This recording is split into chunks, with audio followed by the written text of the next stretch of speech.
Hello students, welcome back in chemistry का class. मैं doctor Silvi sir. आज का हमारा जो वीडियो है वो एक शॉर्ट ट्रिक जिसमें बेंजीन पे किस तरह से ऑर्थो पैरा मेटा डायरेक्टिव जो रिएक्शंस होती है उसका बहुत ही इंपॉर्टेंट टॉपिक। आइए स्टार्ट करते हैं बच्चों।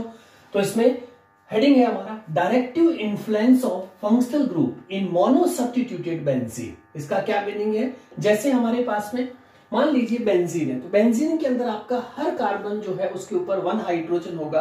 तो बेंजीन CH फॉर्म में है, तो ये सिमेट्रिक बेंजीन है। तो अगर हम फर्स्ट टाइम कोई भी सब्स्टिट्यूशन करते हैं, यानी कि इलेक्ट्रोफिलिक सब्स्टिट्यूशन, तो आप किसी भी कार्बन पे सब्स्टिट्यूट करेंगे तो वो सेम रहेगा, यानी कि सिमिलर होगा। लेकिन जैसे ही आपका फर्स्ट टाइम सब्स्टिट्यूट हो जाता है इलेक्ट्रोफिलिक सब्स्टिट्यूशन, तो उसके बाद में वो बेंजीन आपकी कहलाती है मोनो सब्स्टिट्यूटेड बेंजीन। इसका मतलब ये हुआ कि हमारा जो Z ग्रुप, यानी कि कोई इलेक्ट्रोफाइल हो सकता है, वो NO2Cl+ और भी कोई इलेक्ट्रोफाइल हो सकता है, तो वो जो इलेक्ट्रोफाइल है वो डायरेक्टर का काम करेगा। जिस तरह से मूवी के अंदर डायरेक्टर होता है, वैसे के वैसे हमारा यहाँ पे जो Z जो बेंजीन पे सब्स्टिट्यूटेड हो गया है वो भी आपका डायरेक्टर का वर्क करेगा। इसका मीनिंग क्या हुआ कि नेक्स्ट टाइम जो इलेक्ट्रोफिलिक सब्स्टिट्यूशन आएगा तो उसमें Z डिसाइड करेगा कि वो जो इलेक्ट्रोफाइल सेकेंड टाइम सब्स्टिट्यूट होना है वो कौन सी पोजीशन पे होगा। इसीलिए इसको नाम दिया गया है directive influence of functional group, यानी कि पहले से जो फंक्शनल ग्रुप अटैच्ड है वो कमिंग इलेक्ट्रोफाइल को कहां पे अटैक करने देगा,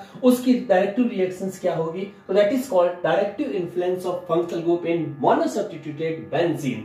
तो इसमें देखिए स्टूडेंट, अब आपकी बेंजीन जैसे मान लो मोनो सब्स्टिट्यूटेड हो गई किसी Z ग्रुप से, तो इसके बाद जो सेकेंड इलेक्ट्रोफिलिक सब्स्टिट्यूशन होगा तो उसमें 3 पॉसिबिलिटीज होती है, ऑर्थो, मेटा एंड पैरा। तो उस केस में ortho means just near, Meta means alternate हो गया gap, and para means just front of Z।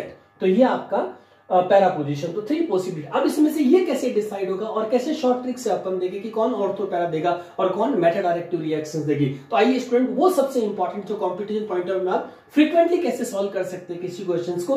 तो इसमें से हमेशा ऑर्थो पैरा जो होते हैं वो टुगेदर आते हैं और मेटा सेपरेट होता है। तो वो कैसे होगा? तो उसके लिए हमें सबसे इंपॉर्टेंट चीज सीखनी है रेजोनेंस के साथ में इलेक्ट्रॉन डोनेटिंग ग्रुप और इलेक्ट्रॉन विड्रॉइंग ग्रुप। यानी कि हमारे पास में जो इलेक्ट्रॉन डोनेटिंग ग्रुप्स होते हैं उनकी रेजोनेंस के बेस पे प्रूव होगा कि वो ऑर्थो पैरा डायरेक्टिव्स होंगे, और इलेक्ट्रॉन विड्रॉइंग ग्रुप जो रेजोनेंस बेस प्रूव होगा कि ये मेटा डायरेक्टिव्स होंगे।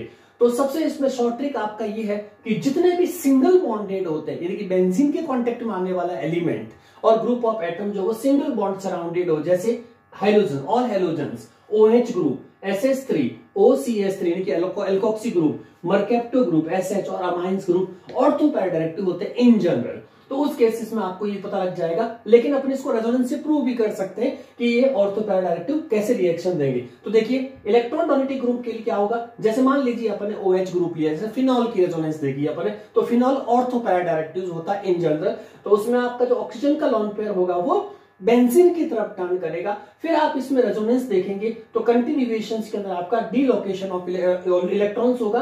तो इलेक्ट्रॉन जो होंगे वो पहले ऑर्थो पे आए, फिर आपके पैरा पे आ जाएंगे और उसके बाद आपके वापस से ऑर्थो पे आएंगे। इससे ही प्रूव हो गया कि इलेक्ट्रॉन का जो क्लाउड क्रिएट हो रहा है वो ऑर्थो और पैरा पोजीशन को हो रहा है। और चूंकि हमारी रिएक्शन इलेक्ट्रोफिलिक सब्स्टिट्यूशन से एरोमेटिक की, तो उस केस में हमेशा कमिंग इलेक्ट्रोफाइल जो होगा, न्यू इलेक्ट्रोफाइल जो डाई सब्स्टिट्यूट होने जा रहा है, वो हमेशा ऑर्थो और पैरा पोजीशन पे जाएगा। तो इलेक्ट्रॉन डोनेटिंग आपके ऑर्थो पैरा डायरेक्टिव होंगे। तो इसमें देखो जो भी बेंजीन के डायरेक्ट कांटेक्ट में जो एलिमेंट्स होता है वो एलिमेंट हमेशा सिंगल बॉन्डेड सराउंडेड होना चाहिए, या हेलोजन है तो वो किसी से भी सराउंडेड नहीं होगा, मल्टी बॉन्ड कभी नहीं होगा डायरेक्ट, तो वो हमेशा इलेक्ट्रॉन डोनेटिंग ग्रुप्स कहलाएंगे और उनका आंसर मोस्टली ऑर्थो पैरा ही होगा। उसी तरह से इलेक्ट्रॉन डोनेटिंग के बाद में आ जाएगी electron withdrawing group. Electron withdrawing group में आप जितने भी ग्रुप्स देखेंगे, जैसे कार्बोक्सिलिक एसिड, CHO, साइनाइड और भी रिमेन जितने भी फंक्शनल ग्रुप्स में मल्टी बॉन्ड्स आता हो, यानी कि डबल बॉन्ड और ट्रिपल बॉन्ड। जैसे एग्जांपल के तौर पे अपन देखेंगे रेजोनेंस के अंदर,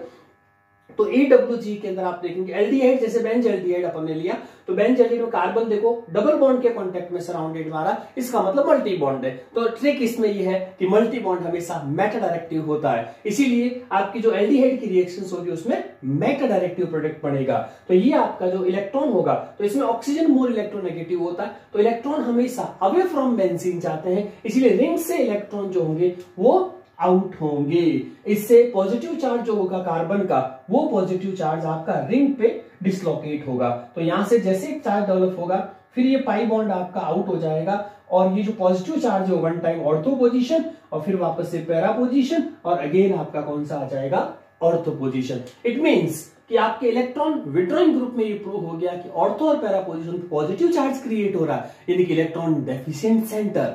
और इसका मतलब इलेक्ट्रोफिलिक सब्स्टिट्यूशन के अंदर इलेक्ट्रोफाइल कभी भी उस साइट पर अटैक नहीं करता है जहां पे इलेक्ट्रॉन डेफिशिएंट सेंटर हो। तो इसका मतलब आपके पास ऑप्शन रहता है मेटा डायरेक्टिव। इसीलिए आपके मल्टी बॉन्ड वाले जितने भी होते हैं वो मेटा डायरेक्टिव देते हैं। तो ट्रिक इसमें मल्टी मेटा, और ऑर्थो पैरा के लिए ओनली सिंगल बॉन्ड यानी कि ऑर्थो पैरा। अब इसमें दो चीजें कई बार आप और देखते हैं, प्लस आर और माइनस आर। तो इसमें स्टार्टिंग के अंदर जैसे ही आपका फर्स्ट टाइम इलेक्ट्रॉन जो है वो शिफ्ट होते हैं या डिसलोकेट होते हैं, तो उससे जो चार्ज डेवलप होता है उसके बेसिस पे अपन को जैसे प्लस आर इफेक्ट, इसमें जैसे फर्स्ट टाइम आपने यहाँ पे इलेक्ट्रॉन डिसलोकेट किया तो वो आपका माइनस आर हो गया। इसी तरह से एक वर्ड होता है मेसोमेरिक। तो मेसोमेरिक के अंदर मोस्टली जैसे अपन पाई पाई इलेक्ट्रॉन शिफ्टिंग होती है तो आपकी ओरिजिनल रेजोनेंस कहलाती है, और इसमें से जो स्मॉलर पार्ट है वो है मेसोमेरिक। तो मेसोमेरिक में जैसे लॉन पेयर से आपका पाई में कन्वर्ट हो रहा है तो उस केसेस में उसको मेसोमेरिक इफेक्ट नाम देते हैं। यानी all mesomeric will be resonance but all resonance can not be